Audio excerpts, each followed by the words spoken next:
Yes, here we are. Where else would we be at 2 p.m. Pacific? It's Emil. It's Emil Guillermo. Emil, Amok to you. Welcome to my takeout. Kind of a hideout. If we're having a cookout, it's going to be vegan. You know that. We're here in my closet. The Closet Studios here in the heart of California. Talking about stuff in the news, stuff that is of import that you ought to hear about.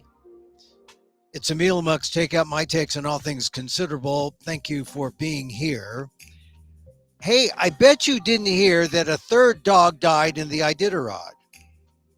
Some of you know that I do the PETA podcast as well.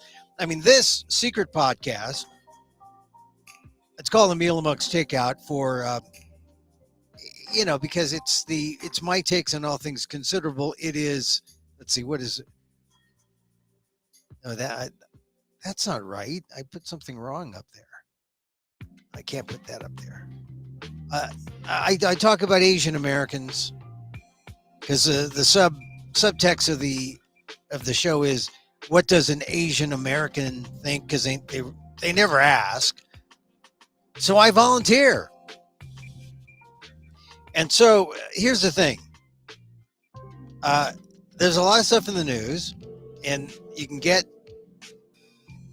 my regular podcast on other things that on wherever you get your podcasts. There's that platform. You know what platforms? The Spotify's and the Apples and then this shows up. This podcast shows up on YouTube at youtube.com/@EmilAmok1, also on Twitter @EmilAmok.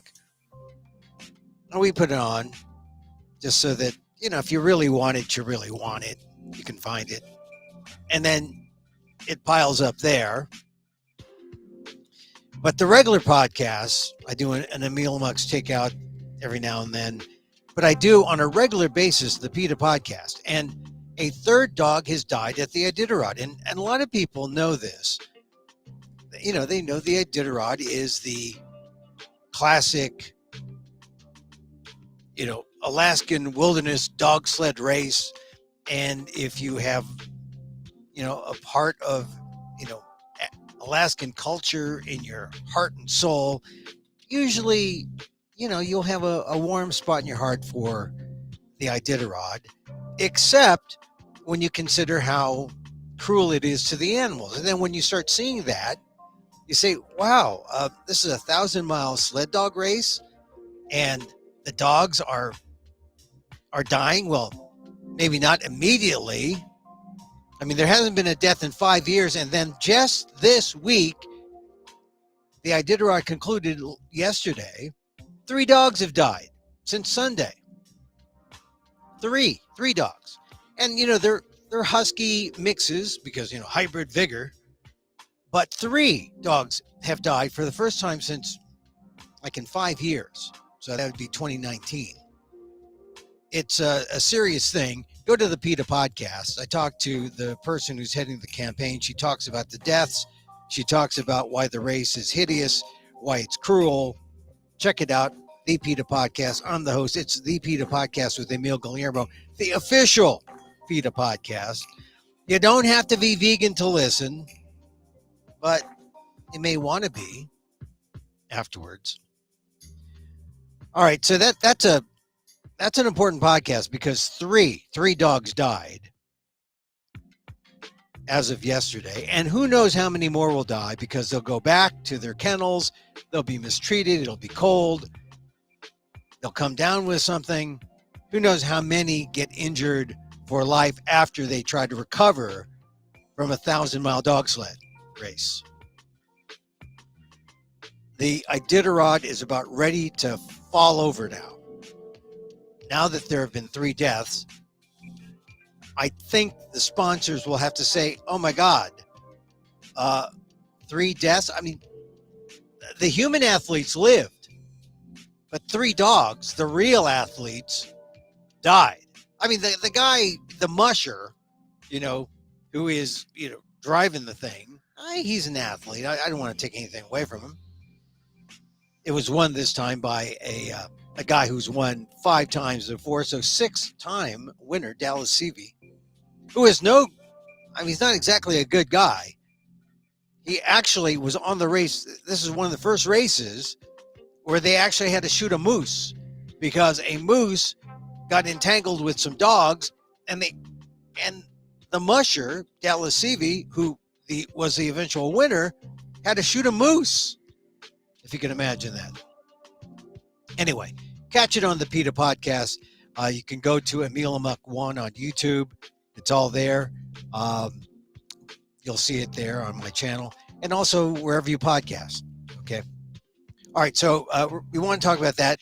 I want to talk about yesterday was the primary, and both Trump and Biden won. So it's going to set up that matchup, but it's not over yet. And I want to talk about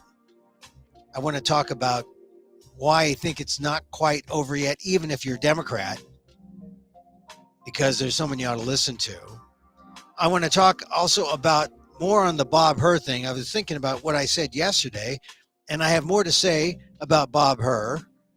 And then I want to say something about TikTok. TikTok, yeah. I mean, so let's talk about TikTok first, because this is it's a big thing. When do you have a bipartisan vote on any issue now? I mean, you can't even agree on Israel, Ukraine. You can't agree on anything. I mean, it's even hard to get a post office named. That's how hard it is to get a bipartisan type of appeal on an issue that would bring in Democrats and Republicans to say, hey, look, we're behind this 100%, or at least we're behind this enough to get some legislation passed. And there is a hope on this TikTok bill. I mean, in fact, the only other thing that I can think of that is as bipartisan as this TikTok bill might be animal rights, which might surprise some people, but I think it's true. I mean, there are conservatives for animal rights. There's liberals for animal rights. That crazy Nancy Mace is an animal rights person, believe it or not. She's a Republican. We got liberals who are, spay, neuter, the whole bit. They're very sympathetic, but it is a bipartisan issue. It's not a partisan issue, animal rights. And the other thing that's emerged is TikTok,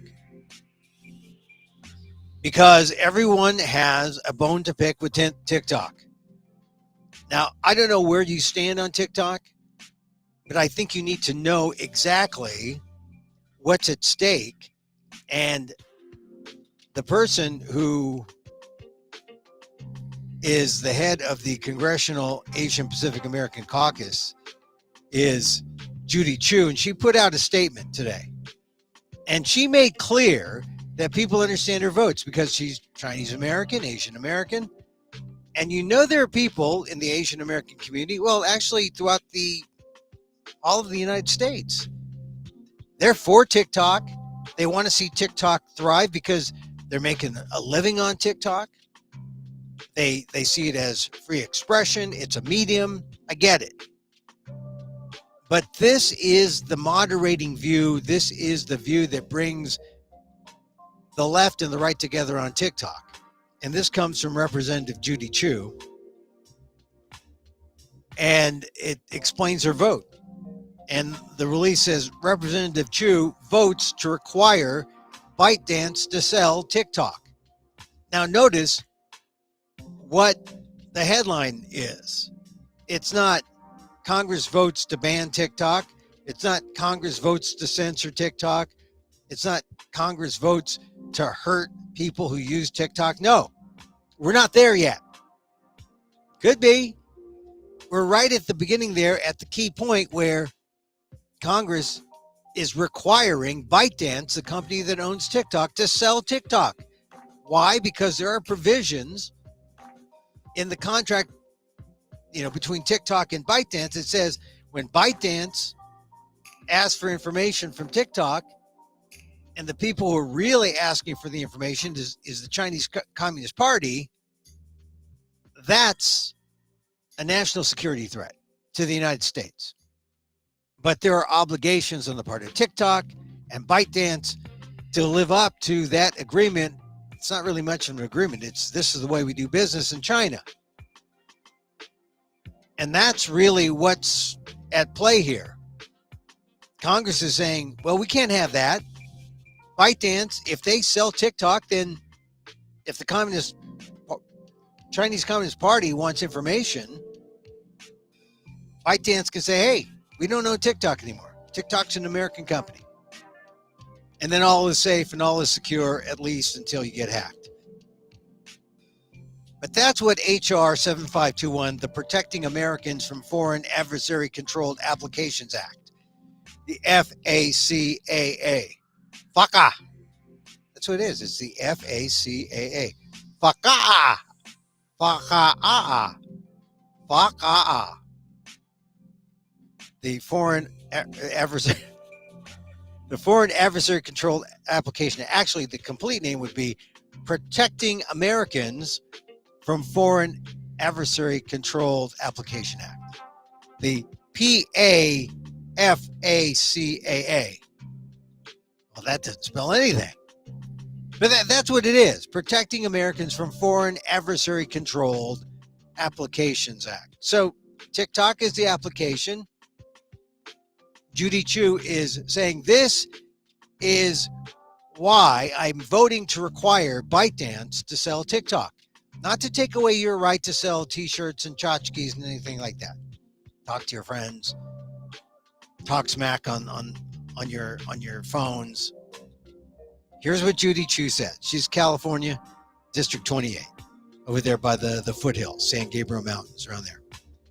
The U.S. has a long history of regulating the foreign ownership of critical public utilities, particularly in the telecommunications sector.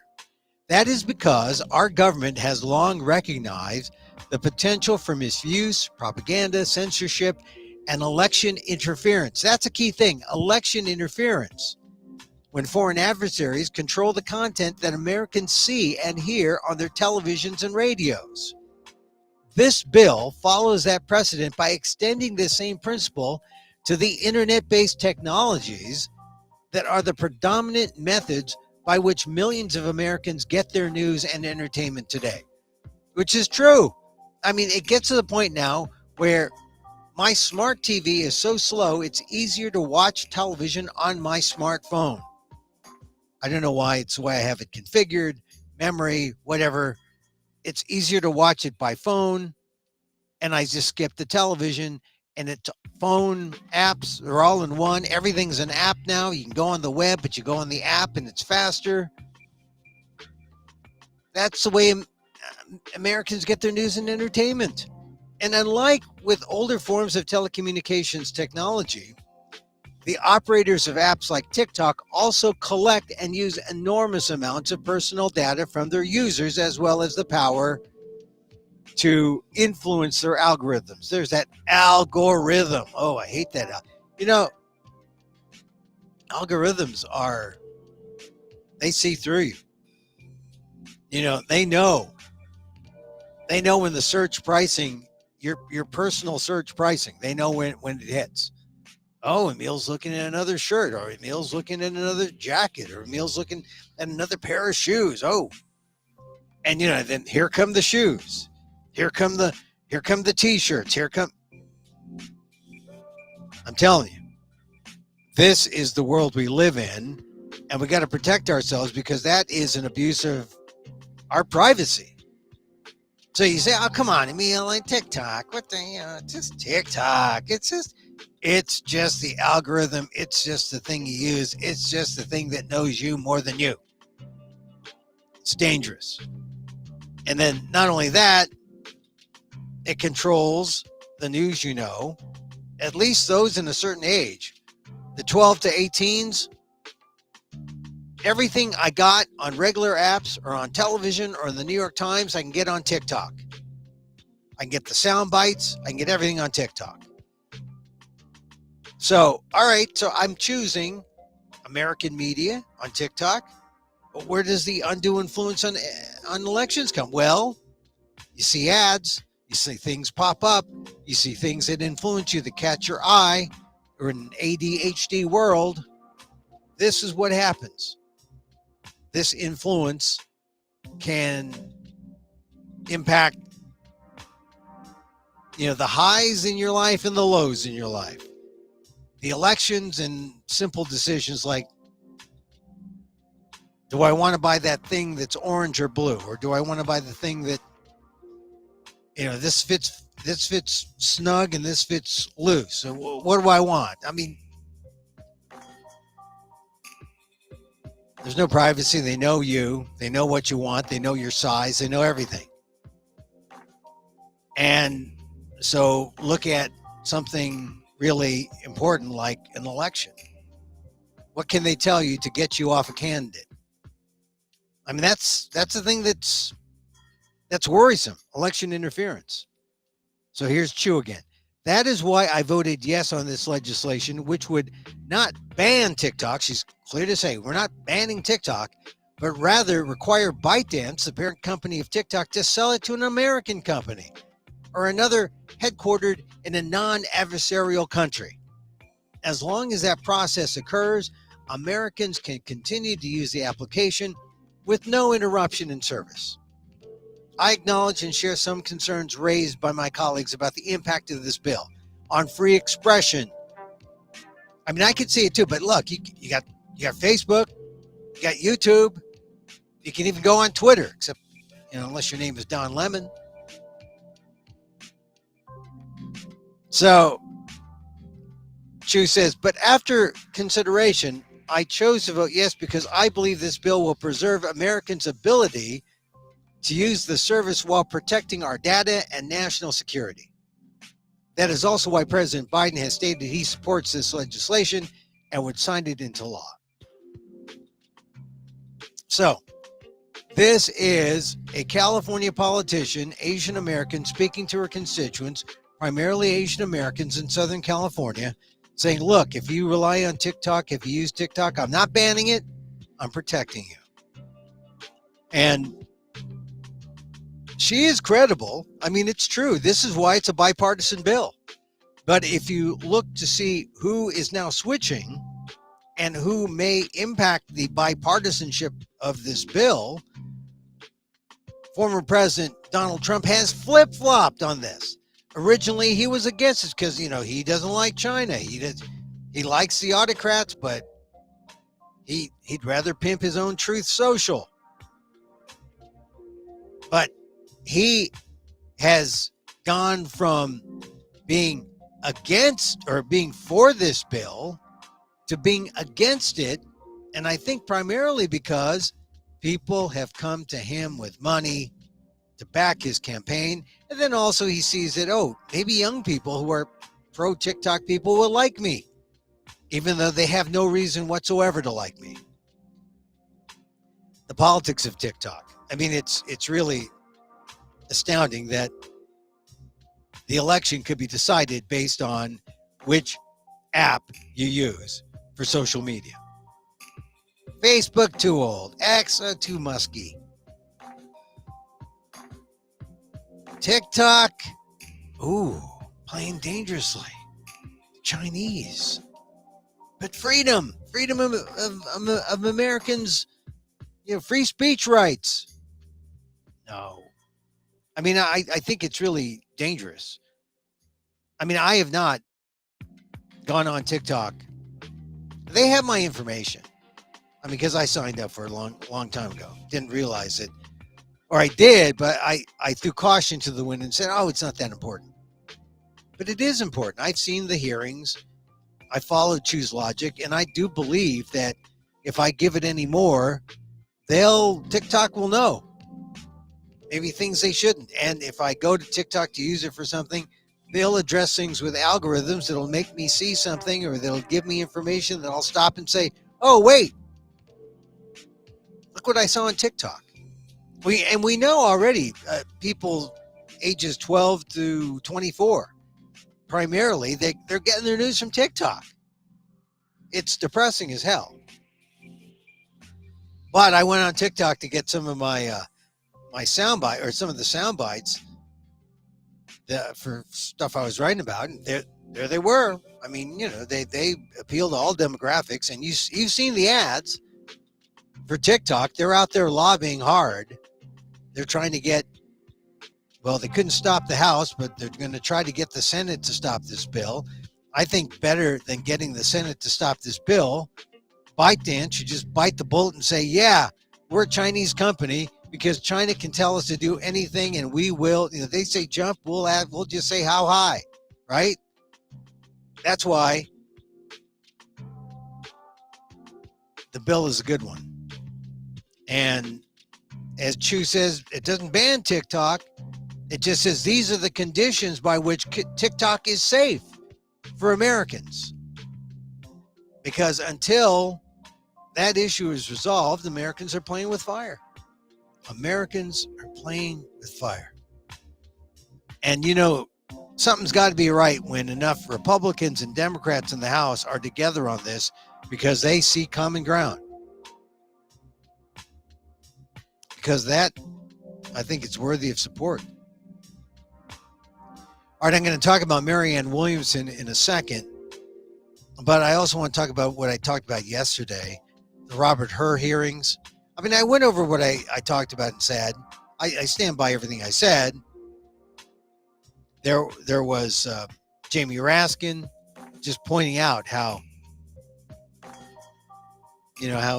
important it was to differentiate between what Trump did and what Joe Biden did.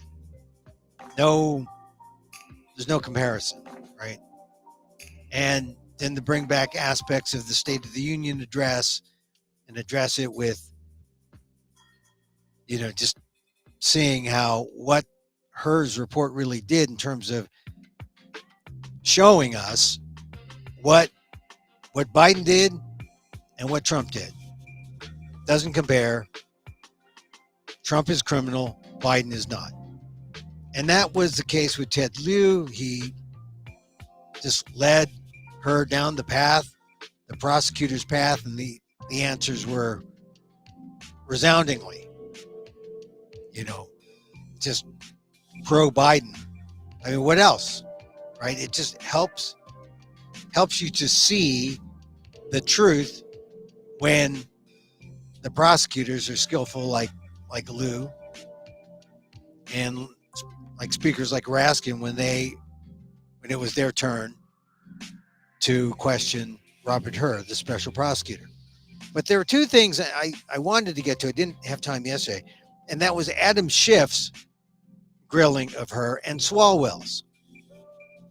And Eric Swalwell of California, talked about, Mr. We know why you did this because, you were a Trump appointee and you're looking for a judgeship. Now that would be one of the first things that I would think. But given that portion of the questioning yesterday, Swalwell scored some points and really shined a light on that aspect. And Hur, yesterday I was saying, Hur stood by his guns. You have to have some kind of integrity when both the left and the right hate you. I mean, the right hates you because you wrote something that maybe you shouldn't have, but made Trump look good and Biden look really bad. Didn't make Trump look anything. It was really more Biden. It made Biden look like he was old and past, lost it. That's why the whole hearing was done yesterday, so that the Republicans can drag Joe Biden through the mud some more. And Hur, to his credit, did not. He said, look, there was one question, I think it was Congressman Fitzgerald, said, you didn't say Biden was senile, did you? And Hur said, no, he didn't. Biden's not senile. And Swalwell pointed out that at one point in an exchange, Hur told Biden that he had a photographic memory. And it was a compliment to Biden. So the idea of being old and addled and senior and all that. Disappointing to the conservatives, the Republicans, who thought they would have something to bang Joe Biden. But Biden was untouched by the Republicans. But then the Democrats had reason to be angry also at her, because there was Schiff saying, you're not naive. You're not, you haven't been born yesterday. You had a choice, and instead you made a political choice, and we're worse for it, because you knew that all these people would take what you said and would run with it in an opposite direction than what you thought. And in that sense, I think her was like caught red-handed. Although he has cover, he can say, well, that's not what I did. I had to be thorough. I had to suggest what would happen in a court to a jury. And then Schiff was one of the few who got him right there. He said, look, this would never have gone to a jury. Why would you even have to consider that if you, in your first paragraph, say that this doesn't rise to a criminal matter that requires a jury or a procedure? So you're just saying it for what reason? And Schiff got the answer, because Her could not say anything. It was clear that he was being political. Beyond saying that the case does not rise to criminality, not prosecutable, he didn't have to do a damn thing. But what he did was he screwed up the stereotype for Asians. He went far and beyond and did things that he didn't have to do, and it got everyone excited on the left and on the right. The right said, oh, well, we can get Biden for being absent-minded and being a poor speaker and being forgetful. And the left was saying, oh, well, look, he said nothing about, he said that Biden didn't do anything criminal versus Trump, and we can use this. So Robert Hur, as I just went over things, like I said, last night again, after watching it during the day, I guess it's good, huh? That he is that he's disliked by the left and disliked by the right because he can't be used. Is that good? Although I think Schiff really got him when Schiff said, you did not have to go into speculating into the hypothesis of a jury hearing this and being sympathetic to Biden, because none of this would have gone, it was a matter of that would go to the jury. It was purely speculative and purely political. So my estimation of her goes down a couple notches because he tries to make it sound like he was not being political, but he was political. Come on. Sure he was. He was political.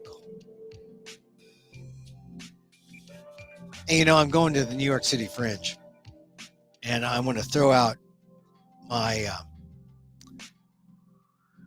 the website where you can get the Fringe tickets. Go to Fringe. Let's see, where is it? There it is.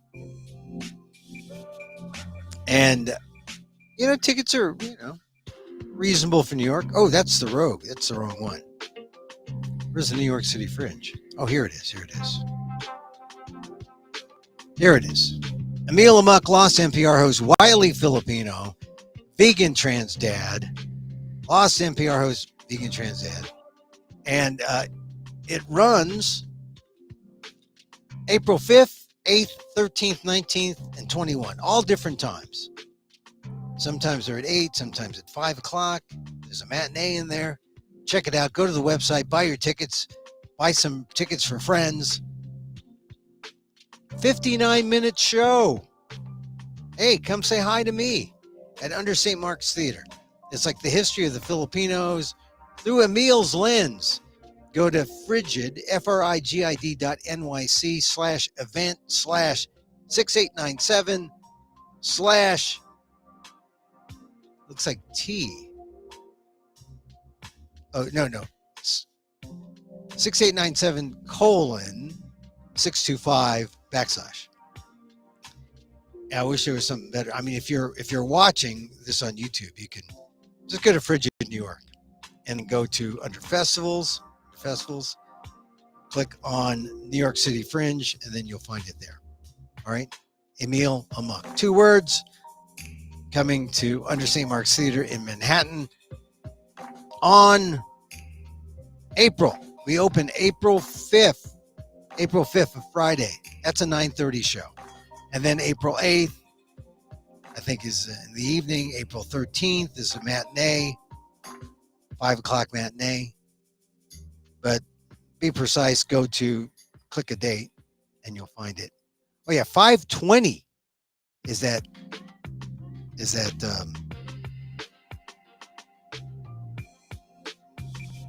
date on, what is that? Well, it's just the way this website is designed. April 13th, 5/20, Saturday the 13th. All right.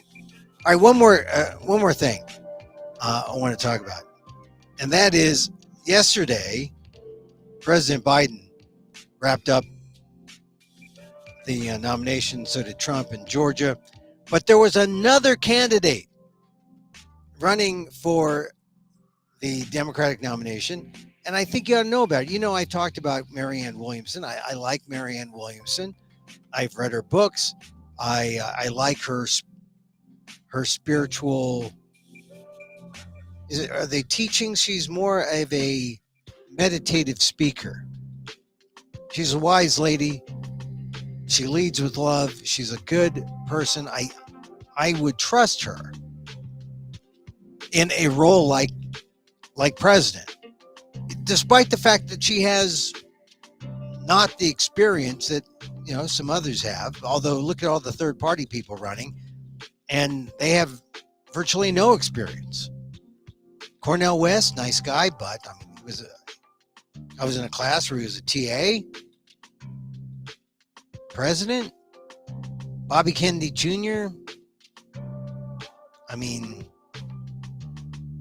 and he's thinking about Aaron Rodgers as his vice president. I think Marianne Williamson is the kind of humanitarian, the kind of person whose voice and sensitivity we could use.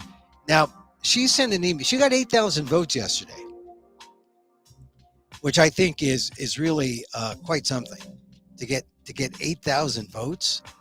My God. And so she sent out an email to the press. And here's the thing about Marianne Williamson. She gets shut out of coverage a lot. So I feel I have no problem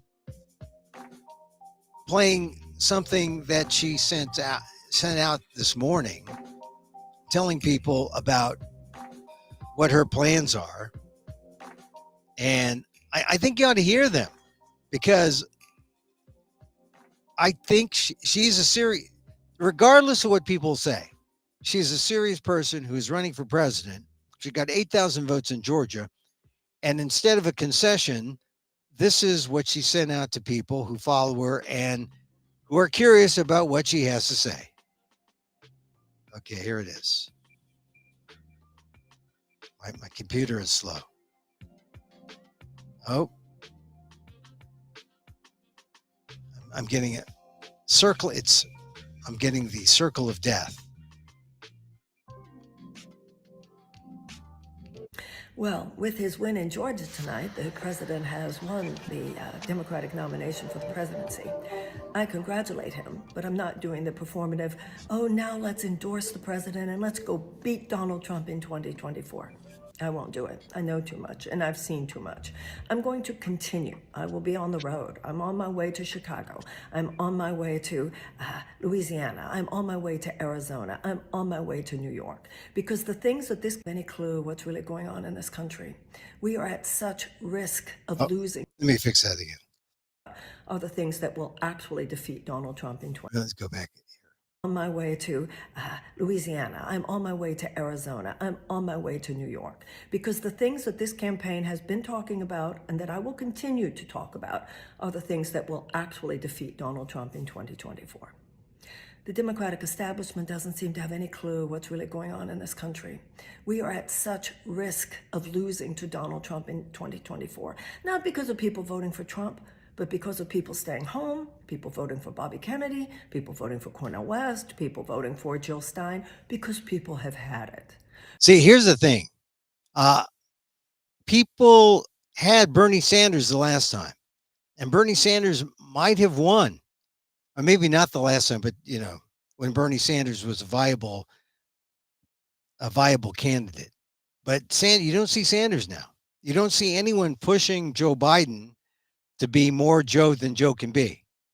And that's the nice thing about Marianne Williamson and about her candidacy, because she is coming straight from the heart, and she might be able, I mean, some people say, look, can Joe Biden be any more heartfelt considering all the conservatives he's running against? I mean, he's just by breathing, he's more left wing and more heartfelt than conservatives or other people he's running against. Well, no, I think Marianne Williamson can take him a little further and make him more effective to more people who want a change, who want something. And they don't see a change in Biden, right?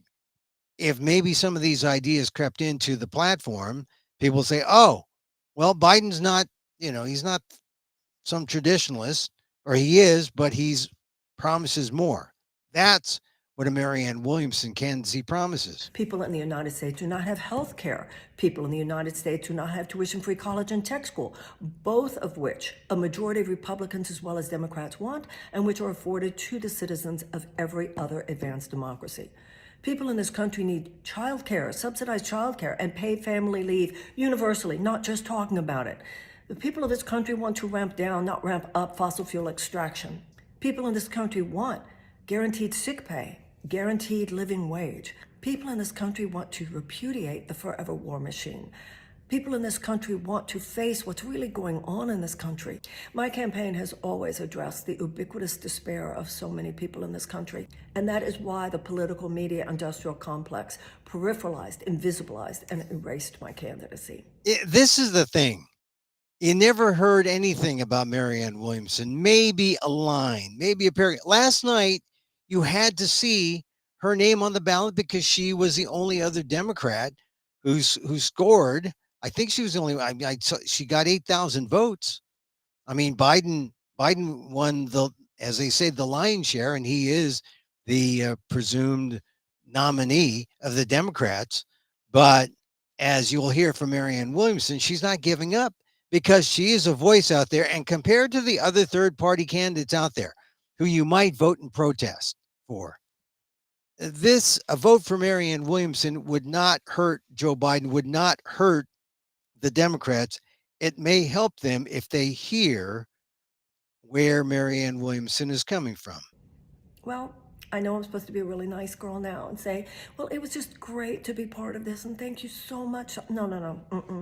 Believe me, if the Democratic establishment does not hear what I am saying now, they sure will hear it in November because it will be expressed by the electorate.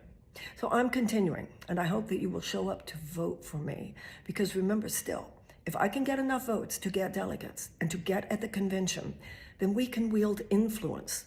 Perhaps we can be on the platform, part of the conversation, and hopefully President Biden himself will hear us.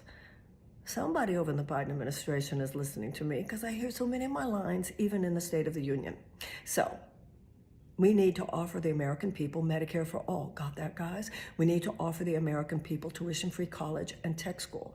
We need to offer the American people subsidized child care. We need to offer the American people guaranteed sick pay. We need to offer the American people a jobs guarantee and a guaranteed living wage. When you have 39% of Americans saying that they are skipping their meals regularly in order to pay their rent, when 70% of Americans say they're living with chronic economic anxiety, when half of America's renters cannot afford their rent, no, it's not enough to just try to make some things better. No. Just making some things better will not win it for the Democrats in 2024. The agenda you gave us at the State of the Union, guys, congratulations on the fact that the president was able to deliver it well, but in terms of the content of the conversation, that's not enough. I'm not the enemy. Don't shoot the messenger here. I'm telling you, we have to offer the American people a whole lot more if the Democrats are going to win in 2024. That's why I'm going to continue in the race. I hope all of you will go to Marianne2024.com and show up to vote for me in the primary. The more we get with every vote, that can lead to influence. It can lead to leverage of some kind. It can hopefully convince some people who can make a difference that we're going to have to offer the American people so much more if we're going to win in 2024. Otherwise, this is going to be like 2016. So I think I'm the one here saying, oh my God, don't you understand? The fascists are at the door. Don't throw that back at me. Williamson, shut up now. The fascists are at the door. I think Williamson needs to speak even louder because the fascists are at the door. And that's what I'll be doing for the rest of this primary season. I hope you'll vote for me.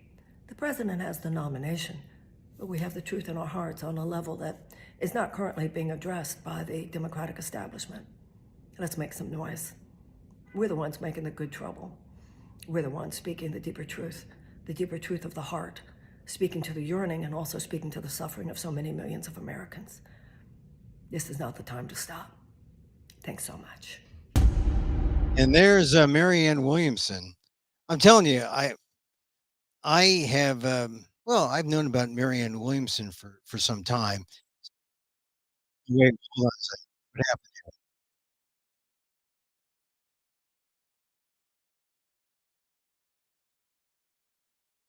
I gotta stop that. I've known about Marianne Williamson for some time, but only just started reading and listening to her maybe within the last 2-3 years. And I just think that she is what they call a refreshing voice for that is now in the political realm. And if we had more voices like that in the political realm, would we be in more wars? I mean, I say that and I think, oh yeah, if we had a woman in charge, would we be at war? But then you think about hawks like Nikki Haley. Oh yeah, we'd be at war. Hillary Clinton, if she were president, we'd be at war. I know that there would be a mitigating effect if someone like Marianne Williamson was in charge. Like I said, I just think that if you are tired of alpha male politics, if you're tired of that kind of America, and if you indeed want a kinder, gentler, more responsive America, maybe we need people like Marianne Williamson there, or influencing those who ultimately become the title holders. Just a thought. I mean, what's true is Marianne Williamson's voice has been, I think her term was invisibilized. She has been. I mean, I keep looking for her to show up and being covered. I barely see her on the tallies. And, when it comes down to, say, when she's with the other third party guys, well, she's not a third party. She's a Democrat. That's not a third party. But the third party guys like Yang and Bob Kennedy and, Dean Phillips is a Democrat.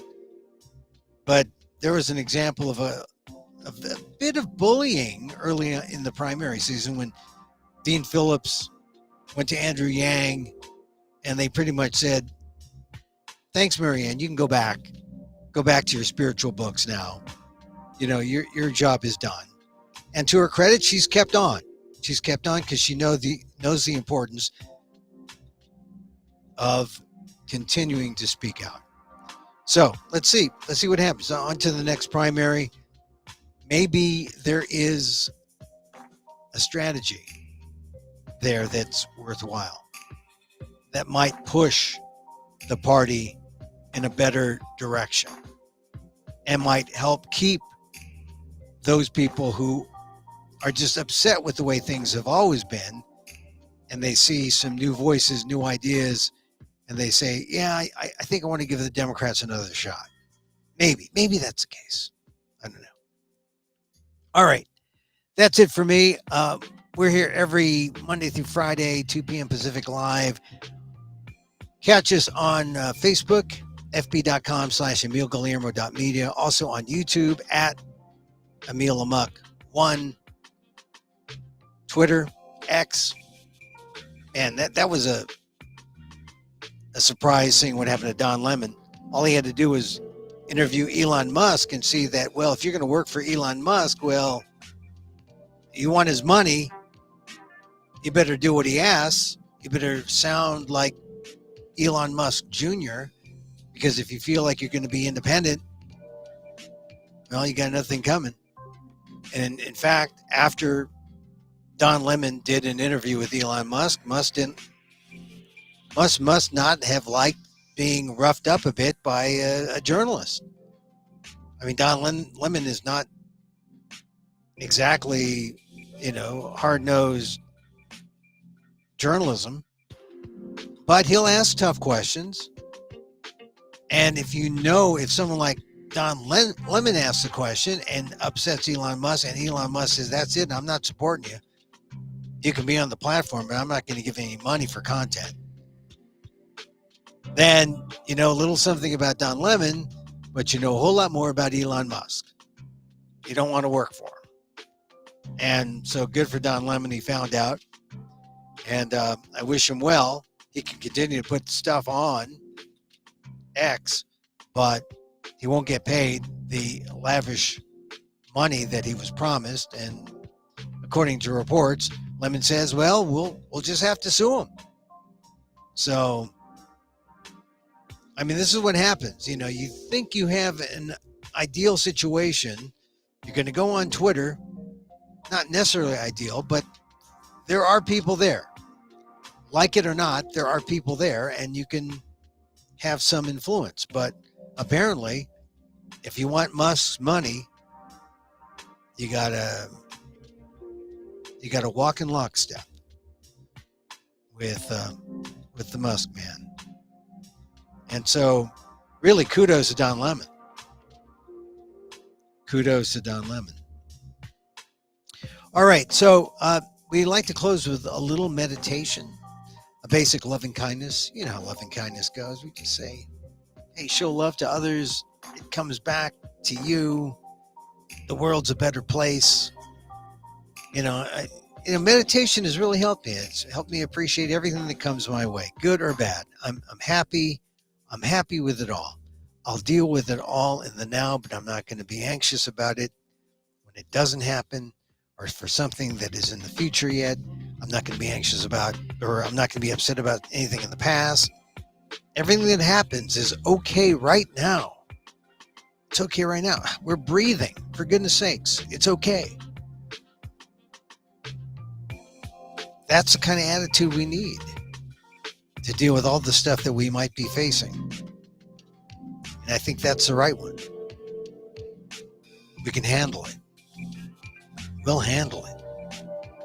So, as I wish for me, I wish for you. May you be safe. May you be happy. And may you live with ease. Hey, Emil Guillermo here. Till next time. Mahal Kita.